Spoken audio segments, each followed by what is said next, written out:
Halo khalayak ramai, kami akan melanjutkan pembacaan transkrip persidangan Mahmilub.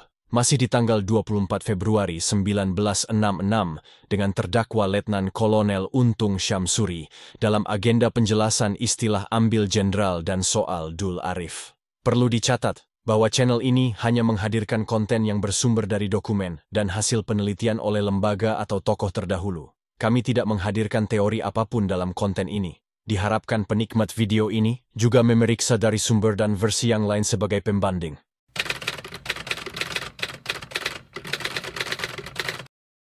Untuk penegasannya lagi atas jawaban-jawaban saudara di atas, kami bertanya lagi, apakah saudara Untung menghubungi ex-kolonel Latif untuk rapat pertama atau perkenalan? Melalui siapa dan mengenai soal apa? Betul, melalui Letnan Dul Arif memberitahukan mengenai soal sakitnya Paduka Yang Mulia Presiden. Dari siapa saudara mengetahui soal sakitnya Paduka Yang Mulia Presiden? Dari Overste Ali Ebram, untuk diperkenankan Ketua Mahkamah akan membicarakan di hadapan sidang mahkamah. Surat pernyataan daripada Ali Ebram, Letnan Kolonel Infantri. NRP 10973, tanggal 21 Februari 1966. Terlampir pada berkas perkara ini, ditandai kemudian dengan 9B merah. Demikianlah. Maka kami serahkan surat ini kepada saudara ketua yang terhormat, dan untuk selanjutnya kami diperkenankan menanyakan lebih lanjut kepada terdakwa. Jelaskan pendengaran saudara isi surat tersebut. Pada waktu tanggal 30 September 1965, sebelum saudara terdakwa datang ke rumah Syam itu, saudara bertugas apa dan di mana? Bertugas di Senayan dalam rangka pengamanan Paduka Yang Mulia Presiden sebagai anggota Cakrabirawa. Waktu itu pula, saudara toh sudah mengetahui ataupun sudah memastikan sebagai komandan gerakan bahwa hari H adalah tanggal 30 September tersebut. Benarkah demikian? Memang ancer-ancernya tanggal 29, kemudian diundur tanggal 30. Apakah saudara yang pada waktu itu sedang melakukan pengamanan Paduka Yang Mulia Presiden telah melaporkan akan adanya gerakan yang saudara pimpin itu? Tidak. Kalau memang tema gerakan saudara adalah menyelamatkan Paduka Yang Mulia Presiden, mengapa saudara tidak melaporkan? Kalau saya melaporkan pada waktu itu, berarti Paduka Yang Mulia Presiden turut tersangkut dalam gerakan 30 September itu. Justru Paduka Yang Mulia Presiden itu yang diselamatkan. Adanya saya tidak melaporkan itu, semuanya adalah sebenarnya tanggung jawab saya sendiri yang mendasarkan tidak relanya saya bahwa Paduka Yang Mulia Presiden mengalami peristiwa-peristiwa makar seperti waktu-waktu yang lalu. Jadi, soal penyelamatan Paduka Yang Mulia Presiden merupakan tugas pokok daripada anggota resimen Cakrabirawa. Hingga kalau memang keadaannya memerlukan untuk diambil langsung, maka saya kira memang persoalan ini pun boleh dilaksanakan. Yang penting adalah Paduka Yang Mulia Presiden itu selamat dan sesudah itu baru melaporkan. Selanjutnya, siapakah yang menentukan Dul Arif sebagai komandan pasukan Pasopati? Atas dasar apa kiranya? Yang menentukan saya, atas dasar bahwa mereka adalah seorang perwira yang berdisiplin baik. Saudara terdakwa sebagai komandan batalion 1 Kawal Kehormatan Cakrabirawa, apakah saudara sendiri mengecek prajurit-prajurit Yon 1 Kawal Kehormatan tersebut mengenai disiplin mereka? Tidak sampai prajurit-prajurit, hanya mengerjakan secara umum terhadap prajurit-prajurit itu. Atas dasar apa saudara percaya penuh kepada Dul Arif? Karena Dul Ariflah yang akan menggunakan pasukan itu, sudah barang tentu dia yang akan menunjuk atau menentukan anggota-anggota daripada pasukan itu. Pada tanggal 30 September di Lobang Buaya, sebelum Dul Arif melakukan briefing kepada komandan-komandan kelompok dari pasukan Pasopati, apakah saudara memberikan perintah atau pesan? Betul, mengenai isi briefing seperti apa yang saya pesankan kepada Dul Arif, supaya pasukan itu diatur baik-baik karena yang diambil kurang satu. Setelah Dul Arif mengadakan briefing tersebut tadi, apakah Dul Arif melaporkan kepada saudara tentang isi daripada briefing yang telah ia berikan itu? Tidak melaporkan. Apakah saudara melihat persiapan-persiapan dan pemberangkatan dari pasukan Pasopati? Betul. Sebelum pasukan Pasopati itu berangkat, Dul Arif sebagai komandan bawahan saudara tidak melaporkan bahwa pasukan akan berangkat? Apa saja yang dilaporkan? Betul melaporkan bahwa pasukan sudah siap akan berangkat. Hanya itu. Apakah saudara tidak mengecek? Apakah persiapan-persiapannya yang pokok sudah lengkap, misalnya tentang persenjataannya dan tentang tim teknis pengambilan itu? Tidak, karena saya sudah percayakan sepenuhnya kepada Letnan Dul Arif. Jadi benar-benar Dul Arif terpilih oleh saudara itu sudah dengan mempercayakan sepenuhnya segala sesuatunya. Betul. Selanjutnya kemudian, mengenai soal rapat-rapat saudara, menyatakan tidak kenal sebelumnya dengan beberapa peserta rapat pada rapat tanggal 14 Agustus 1965. Betul. Siapakah yang saudara sudah kenal? Yang sudah kenal adalah Kolonel Latif, Sigit, dan Wahyudi. Saudara tadi mengatakan bahwa tidak ada orang daripada ormas atau orpol lain yang diajak di dalam perundingan atau rapat-rapat itu. Apakah alasannya? Alasannya, kecuali waktunya sudah dipandang sempit, perundingan-perundingan itu merupakan soal yang rahasia, maka diambil keputusan bahwa di dalam rapat-rapat itu tidak boleh ada orang-orang dari partai lain atau ormas lain guna merencanakan gerakan 30 September itu. Apa yang diartikan waktu sempit itu? Karena saudara melakukan rapat-rapat sejak 14 Agustus 1965 sampai dengan akhir September yang berarti 1,5 bulan sendiri. Apakah waktu tidak sempit? Sekalipun 1,5 bulan.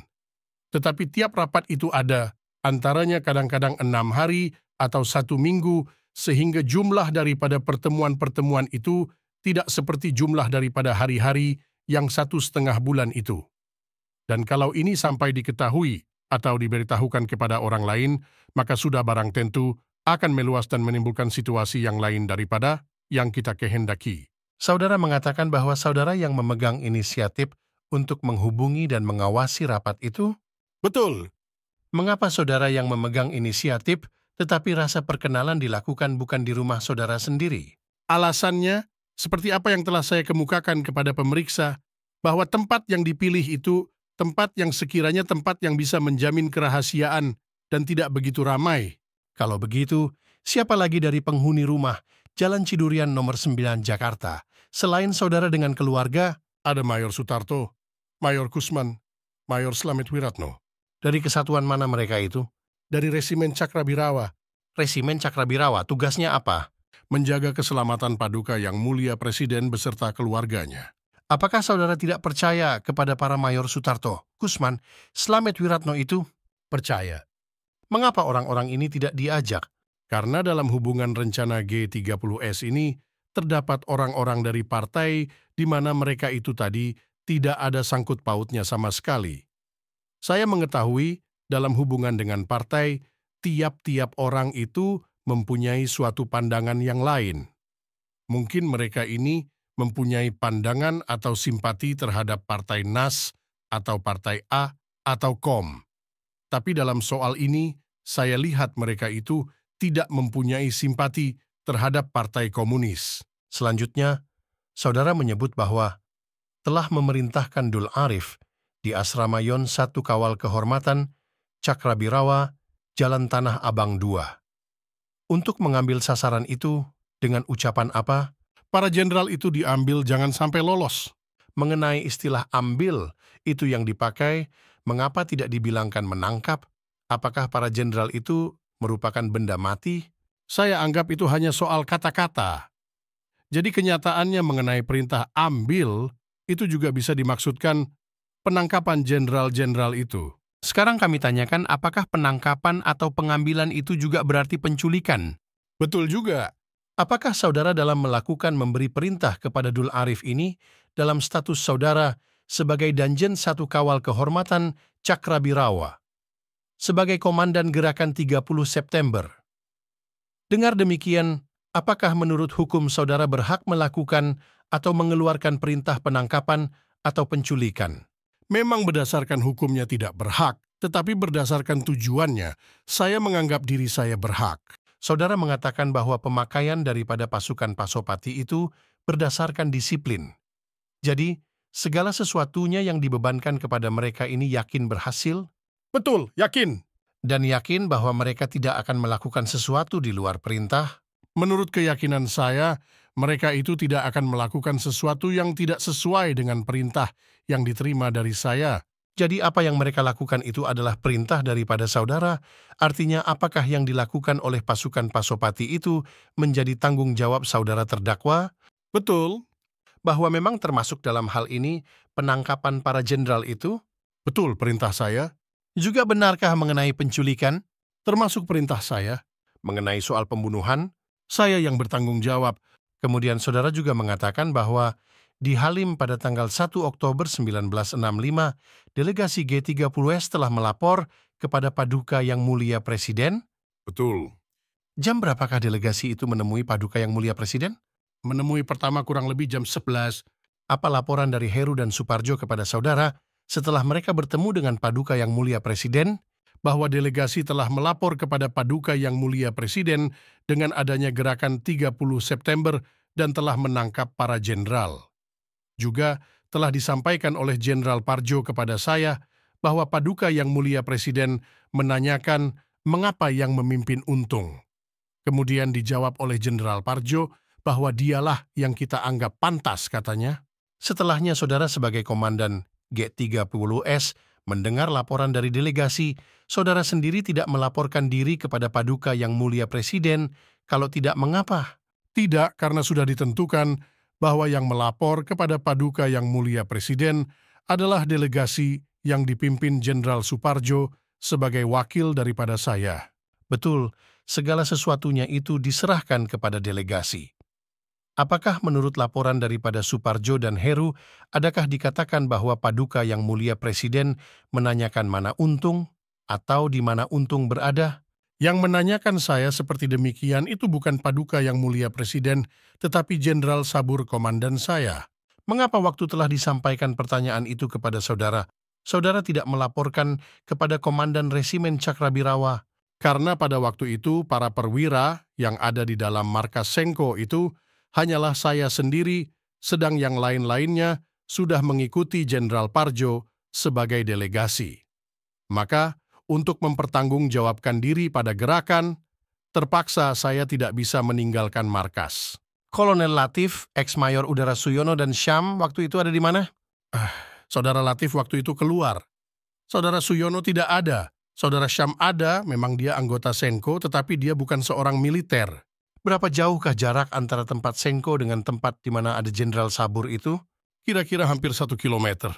Karena hanya hampir 1 kilometer, mengapa saudara tidak berusaha untuk menemui Jenderal Sabur? Pada waktu itu, delegasi yang dipimpin oleh Jenderal Parjo. Jadi di samping untuk melaporkan diri kepada Paduka Yang Mulia Presiden juga, supaya melaporkan kepada Jenderal Parjo sebagai wakil saya. Jadi, untuk ini saya sudah menganggap cukup bahwa mengenai tindakan-tindakan saya ini sudah dilaporkan kepada Jenderal Sabur. Cakrabirawa ataukah tidak?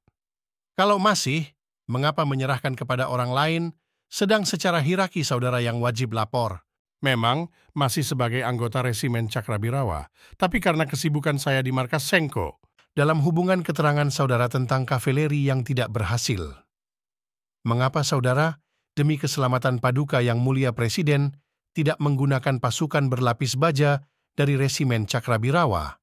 Karena itu dipergunakan untuk keperluan sehari-hari pengamanan dari Paduka Yang Mulia Presiden.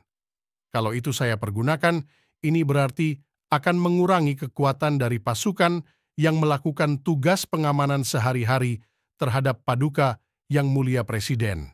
Kembali kepada soal rapat-rapat, saudara pada sidang yang lalu mengatakan bahwa rapat itu bila dihadiri oleh 4 orang. Betulkah demikian? Betul, yang pernah terjadi, 4 orang itu adalah saya sendiri. Kolonel Latif, Syam, dan Pono. Jadi misalnya, kalau hanya ada Syam, Pono, dan saudara, apakah rapat itu sah atau tidak? Jadi kalau hanya 3 orang, apakah rapat itu sah? Saya kira harus dilihat daripada sudut kepentingannya.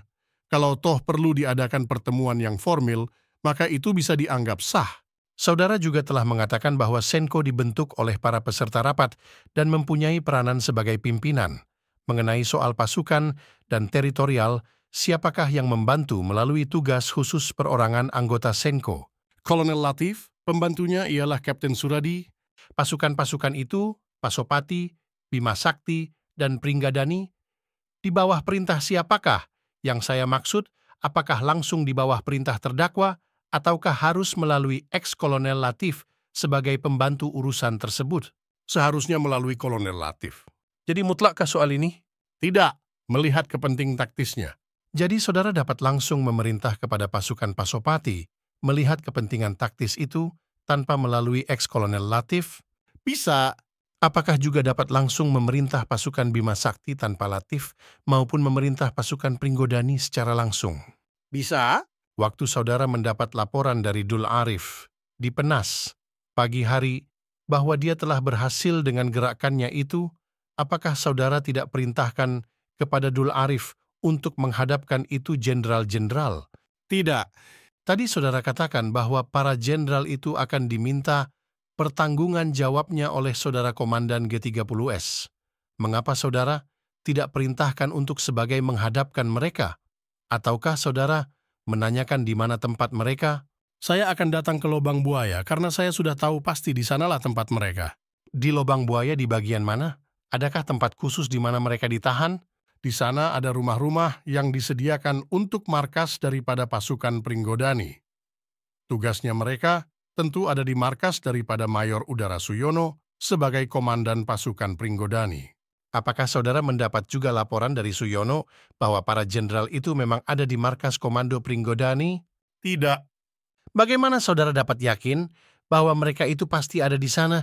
Karena satu-satunya rumah yang besar dan baik adalah rumah yang digunakan untuk markasnya Mayor Udara Suyono. Kembali kita mengenai dekrit nomor 1, pada waktu menandatangannya saudara itu ada di mana? Siapa lagi yang menandatanganinya? Harap menurut urutan waktu? Dekrit nomor 1 ditandatangani di Halim oleh saya sendiri, Jenderal Suparjo, dan Letnan Kolonel Heru. Saudara terdakwa tahu benar akan isi dan makna dari dekrit nomor 1 sampai dengan detailnya, dengan perinciannya. Tahu.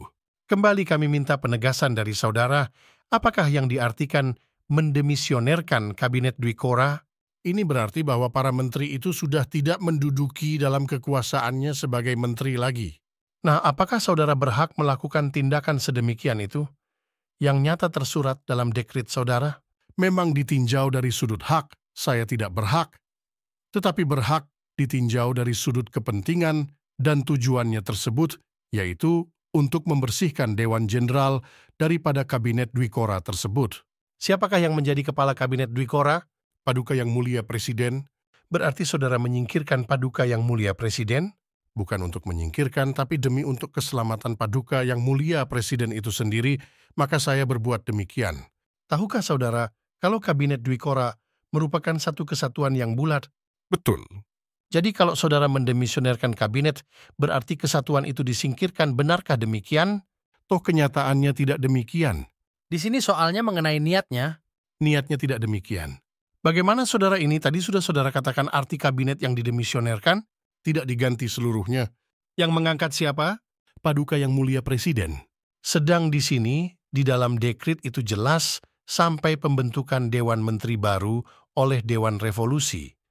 Bagaimana juga tadi saudara katakan, Dewan Menteri baru atau kabinet itu harus dilantik atau disahkan menjadi kabinet oleh Presiden, sedang di dalam dekrit nomor 1 ini adalah oleh Dewan Revolusi Indonesia, betul atau tidak? Betul. Jadi Dewan Menteri atau kabinet baru ini akan dibentuk sendiri oleh Dewan Revolusi atas restu dari Paduka Yang Mulia Presiden. Saudara katakan restu, apakah menjadi berarti bahwa pembentukan itu bukan oleh Presiden? Oleh Presiden, karena restu di sini berarti menyetujui. Menyetujui, jadi bukan menetapkan. Jadi siapakah yang menetapkan? Paduka Yang Mulia Presiden. Bagaimana saudara ini jadi dua-duanya? Yang menetapkan Paduka Yang Mulia Presiden, yang menyetujui Paduka Yang Mulia Presiden juga? Saya cabut kata-kata restu itu sekarang.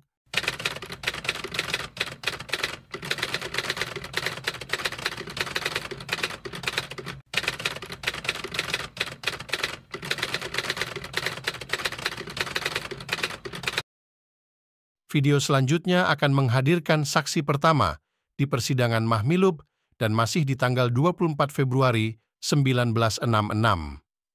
Jangan lupa untuk like dan share video ini untuk terus mendapatkan informasi menarik seputar sejarah dan inspirasi.